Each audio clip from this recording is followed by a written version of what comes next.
Shabbat Shalom, irmãos. Que o Eterno abençoe a todos. Mais um Shabbat. E eu espero que um dia esses líderes religiosos aí, esses pastores, esses teólogos, eles despertem para esse dia que o Eterno deixou, né? Esse dia que não foi dado na ortoga da Torá. Esse dia ele foi estabelecido no Éden. O Shabat ele foi estabelecido no Éden e dado para Adão e Eva guardar. Adão e Eva representavam quem? A humanidade. Para quem é o Shabat? Para o povo judeu? Para o povo judeu. Mas não só para o povo judeu, mas para toda a humanidade. Mas enfim, quero falar algo aqui bem rápido, vou tentar ser bem rápido. Com certeza você já ouviu falar da nova aliança. Mas o que é a nova aliança? O que é a nova aliança, irmão? Pergunta para o teu pastor, o que é a nova aliança? Me mostra na Bíblia o que é a nova aliança. Eu duvido o teu pastor, ou qualquer um que seja aí, né, esses teólogos dispensacionalistas, abrir a Bíblia e te mostrar o que é a nova aliança. Eu duvido. Em Mateus capítulo 26, verso 28, diz assim: porque isto é o meu sangue, o sangue da nova aliança que é derramado por muitos para a remissão dos pecados. Mas o que é a nova aliança? Eu já ouvi gente falar, a nova aliança é Jesus. Não é.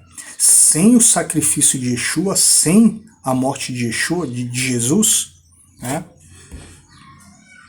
era impossível ser estabelecida a nova aliança. Mas Yeshua não é a nova aliança.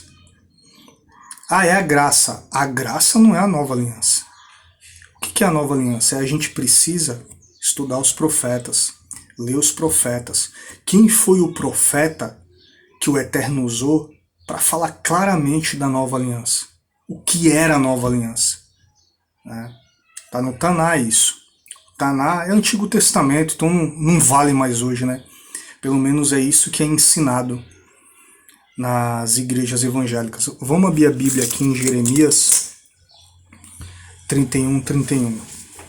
Esse texto aqui é sensacional, esses versículos que eu vou ler aqui. Eles abrem a nossa mente para entender muita coisa, né? Inclusive aqui já joga uma bomba, uma granada, um míssil israelita aqui nessa doutrina da substituição, essa heresia, essa coisa demoníaca, né, que esses líderes evangélicos aí, eles insistem em pregar. Então vamos lá, ó. Eis que vem dias, diz o Senhor, em que farei uma nova aliança, olha só, com a casa de Israel e com a casa de Judá. Não é sobre isso que eu quero falar, mas vamos abrir um parênteses aqui para falar sobre isso. Só aqui já é detonada a teologia da substituição, porque o Eterno não tem aliança com o gentil. O Eterno tem aliança com a casa de Israel e com a casa de Judá. Ok? Não existe aliança com o gentil. Para tu entender, né, a história do gentil, tem que ler Romanos capítulo 11, mais especificamente a partir do versículo 11. Aí tu vai entender um enxerto, né? Mas a maioria ignora isso aqui, fica ensinando essa heresia que a igreja substitui Israel. É uma palhaçada isso aí, tá vergonhoso já isso aí. Parem com isso. Eis que vem dias, diz o Senhor, que farei uma nova aliança com a casa de Israel e com a casa de Judá, não conforme a aliança que fiz com seus pais, no dia em que os tomei pela mão para os tirar do Egito, porque eles invalidaram a minha aliança, apesar de eu os haver desposado, diz o Senhor. Aqui é outro ponto, eu já vi muito pregadorzinho usar esse texto para dizer que a aliança foi invalidada. Cara, é só tu ler o texto. O Eterno, ele sempre foi fiel. Foi o homem que invalidou. O invalidou aqui deixou de cumprir a aliança do Eterno. Não é que a lei, que a Torá foi invalidada, né? Porque eles invalidaram. É a mesma coisa, um exemplo bobo, simples. Existe a lei de trânsito, né? Não pode passar o sinal vermelho.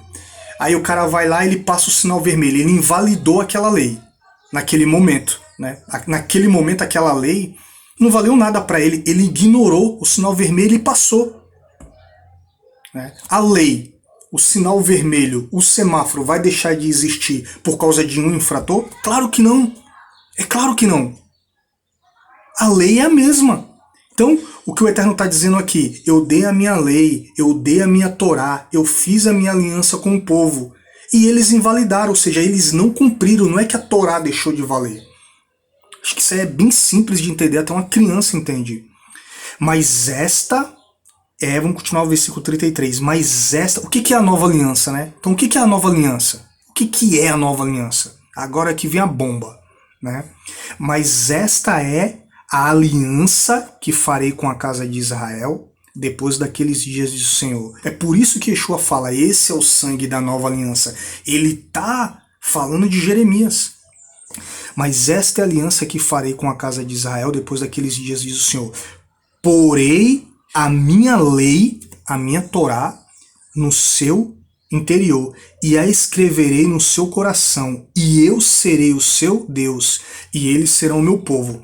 Aqui na corrigida está falando lei, mas vamos ler aqui na israelita. 31, 33. Mas este é o pacto que farei com a casa de Israel depois daqueles dias, diz o Eterno.